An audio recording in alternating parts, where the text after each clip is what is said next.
नमस्कार दोस्तों, आप सभी का स्वागत है ज्ञान ज्योति शॉर्ट हैंड क्लासेस के यूट्यूब चैनल पर।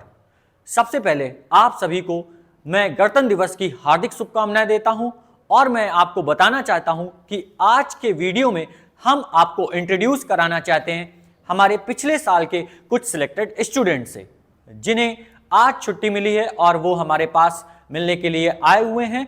तो ये एक बहुत अच्छा समय भी है क्योंकि अभी आपका स्किल लगने वाला है। तो इस समय जो हमारे सिलेक्टेड बच्चे हैं वो आपको बताएंगे कि क्या गलतियां नहीं करनी है, टॉपर्स की स्ट्रैटेजी क्या है, ठीक है, और जो स्टूडेंट को गलतियां नहीं करनी चाहिए वो आज हम इनसे जानते हैं। और हमारे साथ हैं आज सोनम, जो कि पिछले साल एसएससी स्टेनो में सिलेक्टेड हैं। इसके बाद सुयश, जो कि एसएससी स्टेनो में सिलेक्ट हैं, और फिर हैं सक्षम, जिन्होंने इलाहाबाद हाईकोर्ट का एग्जाम क्रैक किया हुआ था। तो चलिए एक एक करके समझते हैं सभी लोगों से स्ट्रैटेजी और जानने की कोशिश करते हैं कि हमें क्या करना है पेपर में, कैसे स्किल देना है और क्या गलतियां नहीं करनी है। तो मैं चाहूंगा सभी बच्चों से कि जो हमारे पास तीनों लोग हैं एक एक करके अपनी स्ट्रैटेजी को बच्चों तक पहुंचाएं और बताएं। तो सबसे पहले हमारे साथ हैं सोनम और आपको बताएंगे ये कि क्या गलतियां और स्ट्रैटेजी कैसे आपको फॉलो करनी है और कौन सी गलतियां नहीं करनी है। सोनम, एक एक करके थोड़ा सा बता दीजिए बच्चों को कि कैसा एग्जाम देना और वहां पे किस तरह से हमें फ्रस्ट्रेट नहीं होना वगैरह। First of all happy republic day to all of you. मैं सोनम लास्ट ईयर इसी इंस्टीट्यूट से सिलेक्टेड हूँ और मैं अभी डीओपीटी में कार्यरत हूँ फाइनेंस मिनिस्ट्री में। तो सबसे पहले जो बच्चे इस बार स्किल टेस्ट दे रहे हैं उनको बहुत सारा कॉन्ग्रेचुलेशंस, आप यहाँ तक पहुँचे इसके लिए congratulations to all of you. सबसे पहली चीज़ जो आपको हमेशा ध्यान रखनी है कि एग्ज़ाम सेंटर में आपको बिल्कुल भी पैनिक नहीं करना है। क्या होता है कि कुछ बच्चे घबरा जाते हैं, इस चक्कर में वो फ्रस्ट्रेट हो जाते हैं तो उनके हाथ कांपने लगते हैं, और जो चीज़ मोस्टली बच्चे इतना प्रिपेयर होके जाते हैं कि ऑलमोस्ट पूरा लिख ही लेते हैं, लेकिन पैनिक हो जाते हैं तो इस वजह से उनका जो उनको स्पीकर्स लगे होते हैं तो उनका थोड़ा मैनिपुलेशन हो जाता है, तो वो वर्ड्स गलत लिख देते हैं, फ्रस्ट्रेट हो जाते हैं, स्पीड गेन नहीं कर पाते हैं, वर्ड्स छूटने लगते हैं।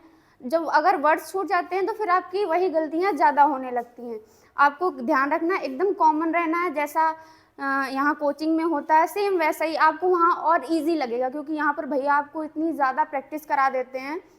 आप डेली 8-8 डिक्टेशन एक टाइम पे लिख रहे हैं तो वहाँ तो आपको नॉर्मल बोली जाएगी। यहाँ पे अगर आपको 80 स्पीड में एग्ज़ाम देना है वहाँ तो आपको भैया वही 100-115 के अप्रॉक्स आपको करवा रहे हैं, तो जो वहाँ डिक्टेशन बोली जाएगी वो आपके लिए बहुत इजी होगी, आप आसानी से उसको कर लेंगे और इतना कुछ होता नहीं है।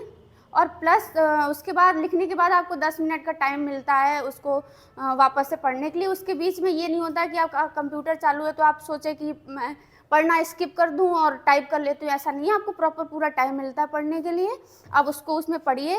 प्लस जो वर्ड्स मान लीजिए कुछ गलतियाँ होंगी तो आपने शॉर्ट में लिख लिया है तो उसको लगता है कि ये जब मैं लिखूंगी तो मुझे दिक्कत होगी, तो आप उसको ऐसा करिए कि हिंदी या इंग्लिश में उसको लॉन्ग कट में ऊपर लिख लीजिए, ताकि जब आप उसको लिखें तो उसको एकदम फ्लो में आराम से आप टाइप कर दें।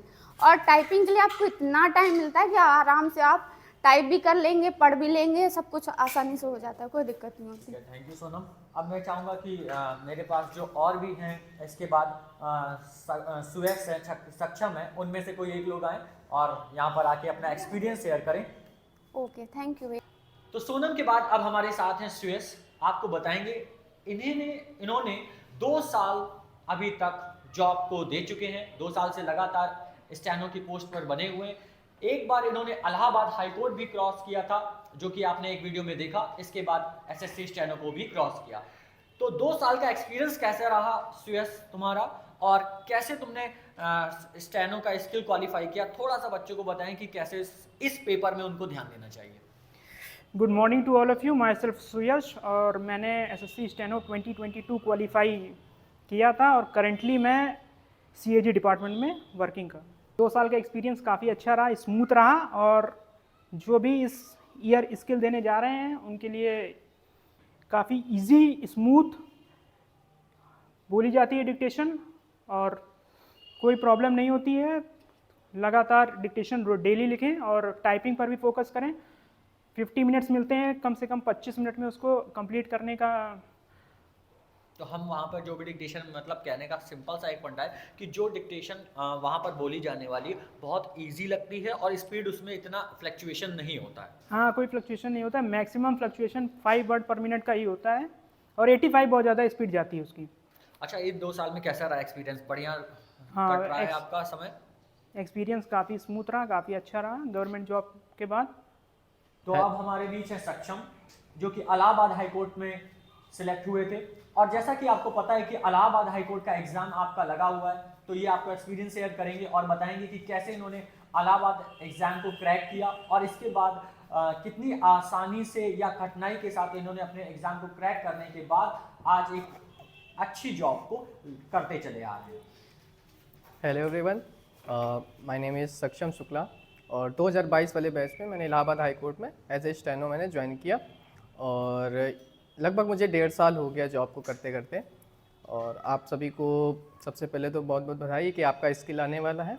आप लोग अच्छे से प्रिपेयर कर ही रहे होंगे और बाकी आपको गाइडेंस भैया अच्छे से कर रहे होंगे। बस मैं इतना ही कहना चाहूँगा कि अभी आप जो भी आपका क्लास में माहौल चल रहा है बस ऐसे ही ले जाके आप एग्ज़ाम हॉल में भी बनाए रखिएगा, आपका अच्छे से स्किल निकल जाएगा। और आई विश कि आप लोग अच्छे से एक गवर्नमेंट जॉब इस साल एक अचीव कर लें।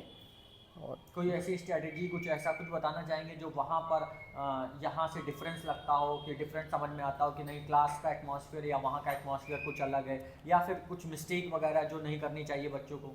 बस यही है, मेजर मिस्टेक यही होती है कि आप वहाँ पर पैनिक ना हो और प्रेशर ना लें अपने ऊपर। जैसा आप क्लास में करते आए वैसा ही वहाँ पर भी आप करते रहिए और कोई प्रेशर नहीं रहता वहाँ पर। क्या बच्चों को अलग से टाइपिंग करनी चाहिए स्टेनो के अलावा? जो हम 8000 वर्ड की प्रैक्टिस करा रहे हैं उसके अलावा भी प्रैक्टिस करनी चाहिए? नहीं, ये मोर देन सफिशिएंट है। आप इसी में ही आपका स्किल भी हो जाएगा और टाइपिंग भी हो जाएगी। ठीक है, तो जुड़े रहें ज्ञान ज्योति शॉर्ट हैंड क्लासेस के साथ। और भी ऐसी जानकारी के लिए और भी ऐसे इंपॉर्टेंट टिप्स के लिए मैं आपके लिए ऐसे वीडियोस लाता रहूंगा नए नए, जो कि आपके स्किल में 2025 के लिए बहुत ही ज्यादा फायदेमंद होंगे। तो जुड़े रहें ज्ञान ज्योति शॉर्ट हैंड क्लासेस के साथ और चैनल को सब्सक्राइब करना बिल्कुल ना भूलें। अगर अभी तक आपने चैनल को सब्सक्राइब नहीं किया है तो चैनल को सब्सक्राइब कर लें और बेल आइकन पर प्रेस कर लें। Thank you student.